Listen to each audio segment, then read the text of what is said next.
Preach thinks Shadowlands hurt WoW forever. There's a part of me that agrees with this. No major bugs been announced in this patch, then. I'll tell you one thing, though. I'd love to gauge your thoughts on this. I got a little impression of based on the chat. Is that I don't think many of you guys give a single fuck about World of Warcraft anymore. Would that be... I think that, like, I actually believe this. I think that all of the drama and shit surrounding Blizzard in the last year made people uninterested in it.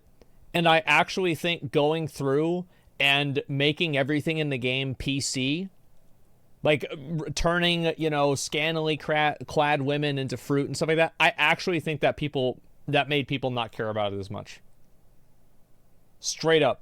Because that was the nostalgia that they had for this game, and now it's being changed, and the entire game is contextualized around, you know, like this one mindset that's, it's weird. It's fucking weird. They're out of touch. Yeah. accurate? It's not really, yeah, modern sensibilities. That's a good way to say it.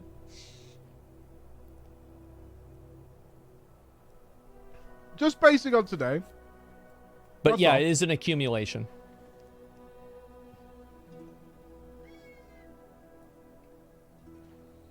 I didn't even play Shadowlands. Pretty much. Kind of. Yeah, I'm just noticing. I mean, I'm having a good time with this patch. I really want to finish out the vault and see what it does. It's fucking annoying. Something for my repertoire for the future. It's fucking annoying. But we've still got to play it. I already play WoW in my off time. Like in my evenings when I get a chance to.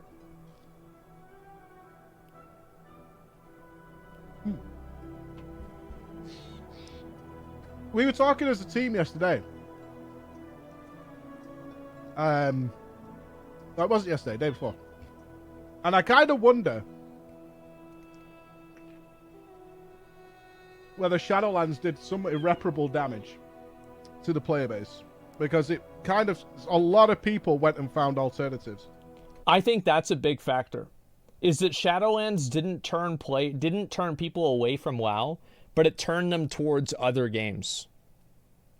Like, it was the first time that people that were mono gamers for WoW, they only played World of Warcraft, they finally tried another MMO. And I think the two biggest MMOs that they probably tried were Lost Ark and Final Fantasy. They tried Final Fantasy, they maybe stuck with that, or they tried Lost Ark. Those were the two biggest games. Now, obviously, like, people play Guild Wars, ESO, RuneScape, etc., but I feel like Final Fantasy and Lost Ark were the two big ones. They kind of broke out of the WoW bubble. Yeah. And that's a hard slog. Because World of Warcraft's biggest advantage for so long was that nobody could be asked going to another game. Yep. Because they'd already had that time investment, right? That's yeah, they were already invested into WoW. Of like, I'm comfortable here. I understand the game. I can play it with my eyes closed. Mm-hmm. I can have fun and chill. And then Shadowlands kind of got a lot of people to go elsewhere and invest elsewhere, where they're having a different and in some cases better experience, which is a real shame. You know, I think. And also, it made it to where, like, Blizzard, they couldn't just retain people's sub by doing nothing. They had to add in new content more regularly. And if people aren't happy with the game, they don't just complain about it. Like, there aren't a lot of videos complaining about Dragonflight. And I think one of the reasons for that is, like, yeah, you have videos people complaining about Mythic Plus. Mythic Plus is kind of bad, but, like, not really a lot of them. I think, yes, obviously Dragonflight's a lot better than Shadowlands, and that's a big reason for it. But another big reason is because people don't fucking care. They're like, okay, well, if Dragonflight's bad, I'm just going to not play it until it's good. I'll wait till the last patch of the expansion. Dragonflight's a good expansion. I tell you what caught my eye. I tuned into Twitch during the raid testing. Brand new raids coming. First look at the brand new bosses. It's lit. The Twitch viewership was fucking crazy low. Well, it's because nobody streams WoW anymore. So the way that Twitch viewership works is that there are basically conduits in Twitch that bring viewership to a section. And big streamers are conduits. So, for example, any streamer that's like 20K plus viewers, I think it was really bad. Like for example, I used to stream World of Warcraft pretty much every single day to 40 to 60,000 viewers. And whenever I went offline, my viewers would go and they would watch other streams. And I can get, yeah, Forza and XQC play Minecraft. I can almost guarantee you that the other Minecraft streamers, whenever they're like Forza beats XQC's record or XQC beats Forza's record, and like it's a big thing again, I can almost fucking guarantee you that all of their viewership is up. Because those people, they bring in an outside Twitch audience. And that's why Final Fantasy 14 is fucking dead. It's because there are no big streamers that play Final Fantasy 14. Like fucking Silvervale and Vebe play it sometimes. Soda gets forced to play it by Vey sometimes. But really, there are not a lot of big streamers. And that's it. Like, so whenever I moved over and I played the game and I brought a ton of people over to the game, everybody else's viewership in the section went up because big streamers are conduits for viewership. And the reality is with Dragonflight, Soda didn't even stream it. He did not even stream the release. And I don't think you guys understand what a big fucking deal that is. Every single fucking release for the last 10 years, he streamed. And he didn't. That is massive, man. Absolutely. And not only is it massive, but it's sad. So because you don't have other big streamers in the section that are juicing the section and getting more people involved in it, then you just, like, for example, like with the Diablo 4 section right now, there are a ton of people that are watching Diablo 4, and whenever I go offline, like, I'm just going through different streams, right? Like, I pulled up, what was it, fucking like this one, like all of these streams, and guess what happens? People go over to that stream, they're like, oh, it's Alkaiser, let's see what Vegito's doing. Oh, that's Grims, he played fucking, like, what was it, PUBG a lot. And, like, let's see, who are some more people? Solid FPS, this guy's been a streamer for, like, fucking, like, years and years. PS Hero, I'm showing him. So people, whenever I end my stream, they will go over and watch some of these other people. But because Warcraft doesn't have any big streamers that are bringing people over into the section from other sections, it's not happening. That's what happens. It is the Twitch ecosystem. And it's stupid. It's counterintuitive. It's weird. And I am totally fucking right. Yeah, it's a closed thing. Yeah. That's it.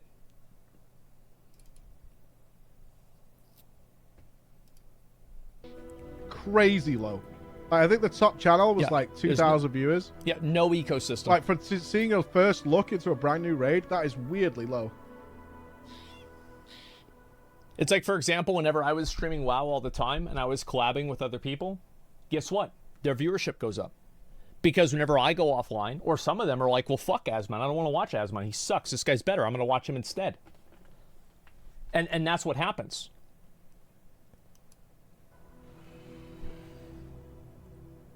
Yeah, it's hype culture. Like Twitch is defined by hype culture. Everything about Twitch is built entirely around hype culture. High viewership, good stream. Low viewership, bad stream. High viewership game, good game. Low viewership game, bad game. It's that simple. Everything is built on hype. And if you don't have the hype, you're dead. I just find it really interesting.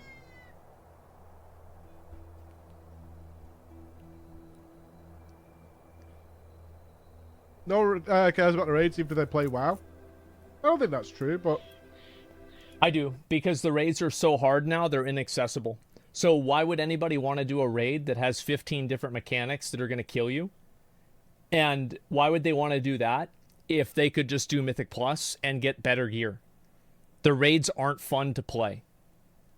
And there's also, like, there should be summoning stones at every single raid boss. You should not have to run back to any raid boss. If you wipe on a raid boss, you should respawn right in front of that raid boss. There are so many time-wasting mechanisms that exist in raiding that don't exist in Final Fantasy or Lost Ark or other equivalent MMOs, that why the fuck would you want to play WoW and have half of your time spent on logistics? Getting to the boss, buffing up, getting your food buff, running back, waiting to summon a new player. You don't have a warlock. Gotta go outside. Fuck that. I mean, I certainly care about the raids a lot. Don't release. Oh, somebody released. Get a summoning stone. Summon him back. Oh, he's already back anyway. Okay, never mind. All right, buff him. Oh, he doesn't have his buffs. You gotta wait to buff him. I think it depends who's raid testing, right?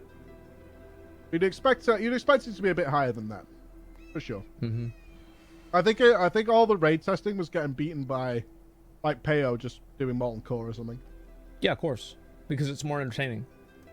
No, and also, like, nobody wants to watch a bunch of try-hard professional World of Warcraft players, like, kill a boss. It's not even the real race. Kill a boss on the PTR. Nobody gives a fuck about this. Who cares? It's not entertaining. Yeah, it's because also, like, I don't want to be mean, but a lot of the people that raid all day and they're in these high-end guilds that do PTR testing, they're fucking boring. Peo is not fucking boring. So guess who people watch? They watch Peo.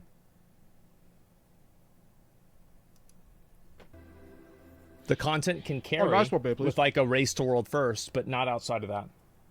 I think the biggest thing WoW needs right now, and I did talk to Ian about this, because obviously I was with him before Dragonflight came out, but I had done all the alpha and beta testing, is that right now I think WoW just needs that content that you can go and do for fun, that isn't just endgame gear grinding. Now it's freed up to people to choose what they want to do with their time. It really needs to bolster its casual content in a way that's not just filling bars. It's got to work on that as its big primary focus, I would say. Raids and stuff is fine. Mythic Plus is fine. But they have to come up with some real fun content that is not just grinding for gear. The Vault's a good step. Like the Mage Tower. Stuff like that. They have to have stuff like that. It was actually Arms to... I mean, I'm going to do this video, but I'm going to do a variation of it. But Arms said, after Project MMO, what we should do is a video of what the day in a life of different MMOs is like. Like, you wake up, you log into FF14, what does your day look like? You do the same for Guild Wars, you do the same for WoW, you do the same for Destiny. Mythic what Plus, does a day in a life Destiny, of logging into those MMOs look like? Because it's extraordinarily different. When you log in, it's a great idea. It was really good. And I was like, that's fantastic. We can look at that, but I need to be at the same stage with each of those games, because it doesn't make sense to be like, I log into WoW and I'm already at endgame. Yeah, what's a day in the life at endgame? I'm going to do Mythic Plus or leveling. Yeah, to get gear. Because I can't say that for Guild Wars 2, for example. It's like, well, I haven't even done the expansions yet. That's not a fair comparison. Agreed. So I am going to look at that when we're there. True. A lot of people don't give a fuck about getting BIS. You know why? Because it gets reset every fucking month, or every 3 months. Nobody wants to farm diligently for hours with a group of fucking idiots to get a piece of gear that's going to get replaced by garbage the next month. It's not the reason why Classic WoW had good gear prog and like BC and Wrath too, is that I want to get geared up right now so I can be ready for whenever TOC comes out. I want to get gear with AQ. I want to get the AQ40 gear because I'm going to use that in Nax.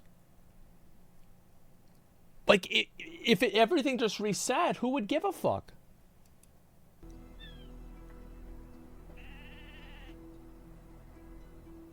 It's just it'll be it's entirely subjective. It'd be from my point of view. Well, what I want to do. Like in FF, it would be log in. Usually with no plan. I don't typically have a plan. I don't play WoW unless I have a plan. FF I play without any plan at all. So immediately a very, very different experience. I generally, if I'm going to play FF, I have no plan for when I start the day. Other than go visit the saucer. Get the basics done. See if we can do some slice, maybe a leap. Something like that. And then, you know, is it going to be maps? Are we going to do the Chloe thing? Maybe I want to sort an alt out. Are we going to do a different that Wondrous story? Tales. Oh, fuck. Do some Blue Mage. I've never gotten a three line.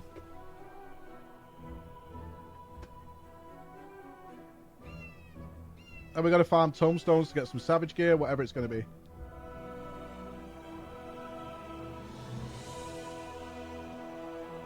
I have no idea what the actual completion looks like for Guild Wars yet. I probably won't for a while. But with that game, you're kind of already doing endgame from the start, right? Yeah, I don't know how Guild Wars 2 how it works. The game, it just doesn't look appealing to me. That's why I haven't played it. It's just that simple. As we saw, I went into that expansion with entirely the wrong mindset. And that's the first time I've played an MMO expansion where we've stopped progressing to intentionally go back and start again, which is essentially what we did. Fuck. It's like, okay, I'm doing this wrong. Let's go back and start this again. That's interesting. And I had a way better time. We spent, I think on day one, we spent 2 hours in the first zone, and then yesterday we spent a further, like, 7 hours in that. Okay. I think, like, obviously, there's, like, a lot of, like, side chatter with this, but, like, really what Preach's main point about this is very accurate. And I think that he's the first person that's actually really said this, or at least that like, you know, has made a video about it at all. But yeah, I do think this is actually true. I think that Shadowlands did damage WoW in a serious way. And so did, again, like the scandals and the changing all the characters in the game and just all of that shit. Like, it wasn't just like one thing. It was just everything. It was everything put together, just buried the fucking game, man. And it's so sad because I think that Dragonflight is a lot better than a lot of people think it is. I think it's actually a good expansion. I think the leveling experience is great. I think there's a lot of things about it that are great, but it's just that people don't have that. I don't know even really what it is. They don't have that spark of desire to keep playing. They're not attached to it in the same way they were. Dragonflight isn't bad. You just get into dungeon and keys. Yeah, the keys, well, that's like a whole separate problem. And again, that's why WoW is so inaccessible. And that's why also Payo can beat out every fucking serious, like a rating streamer, minus probably like Max, right? Like beat out all of them just by fucking around in Classic WoW. It's because you can watch Classic WoW and you know what's happening on the screen. You have no fucking idea what's happening in retail WoW. It's incomprehensible. So that's one of the biggest issues with the game. Nobody has any fucking idea what's going on. MMOs are hard carried by the social aspect. Yeah, true. That's true for their biggest issue. Yeah, it's much more watchable. Like watching Arena, like, I mean, fuck, Arena and Mythic Plus are barely playable, let alone watchable. Holy shit. Yeah, add-ons are covering half the screen. You've got 15 different alerts. Unless you're playing the game right now, you're just not going to understand it. You know, it's one of those things. Final Fantasy XIV raid content's way more fun to watch. I don't even think Final Fantasy XIV raid content is that much more fun to watch. I think that that's also really complex. Like, I was watching the problem with the Final Fantasy raid content is that in a lot of the fights, the fidelity of the graphics is so low that it's noticeable. And they're fixing this, but it's not fixed yet. Like, yes, obviously, like, whenever I did Coils, it was really, really cool. And I did Alexander, it was really cool, for sure. But I think that raiding is still only going to be something that serious players, and also, like, the stuff that I did was simple. Whenever I got into the Savage content, it became the same as WoW. Because it's really complex. It takes a lot of attempts to figure it out. There's like 5 mechanics going on, and if you do one of them wrong, you're dead. So yeah, I mean, that's just how it is. No trash though? Yeah, that makes it a lot better. You only did the bad Savage stuff? Yeah, and I think that obviously if I did other stuff, it would be better. Let's see. Yeah, like, where is Final Fantasy? Final Fantasy 2,000 viewers. Why? Who could have possibly guessed this would be the top stream? Wow. What a shock. Amazing. Of all the things. Incredible. Spoilers? I don't know what the fuck's happening. They're walking around and some guy shows up? Okay. Yeah, I mean, I'll be honest, I wasn't paying attention to the game. So yeah.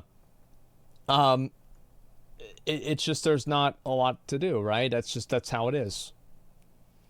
And yeah, it's again, like, Twitch viewership is very much based off of big streamers. Like, big streamers coming into a game section juices the entire section. It gets everybody fucking watching the section. Think about how many big streamers blew up whenever No Pixel started getting popular. And, like, big streamers like Soda Poppin', XQC, Summit, like, all these guys started playing it. And then, like, they started blowing up too. If you, like, everything on Twitch is based off of if big streamers are playing it or not. And it's stupid, but that's how it works.